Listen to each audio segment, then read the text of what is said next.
Daan-daang mga residente naman sa China nilikas matapos mag-landfall ang bagyong Podul at isang turista sa India. Bakit kaya hinabol ng elepante?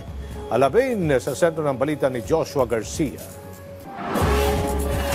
Patuloy ang nararanasang sama ng panahon sa ilang bahagi ng China matapos mag-landfall doon ang bagyong Goryo na may international name na Podul. Batay sa ulat, isang mangingisda ang napaulat na nawawala habang nasa 8,000 residente naman ang inilikas. Ilang domestic flight na rin ang kinansela dulot ng masamang panahon.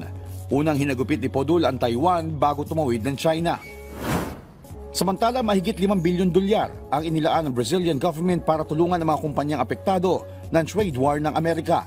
Matatandaan na noong Miyerkules, epektibo na ang pagpapataw ng 50% tariff sa mga Brazil brand na papasok sa US.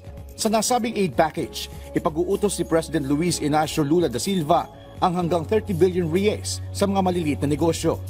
Target din nilang palakasin ang domestic market ng mga local goods. Batay sa datos, nasa 36% ng mga for-export good ng Brazil ang napupunta sa Amerika, kabilang dito ang kape at karne. Sa India, viral ang paghabol ng isang elepante sa turistang gusto lang umano sanang makipag-selfie. Ayon sa ulat, nagsimulang maging agresibo ang elepante nang magulat ito sa flash ng kamera ng lalaki. Nagtamo naman ng ilang galos ang turista na madapa at maapakan siya ng elepante. Pinagmulta umano ng otoridad ang turista dahil sa paglabag nito sa wildlife restriction. Joshua Garcia, para sa Pambansang TV sa Bagong Pilipinas.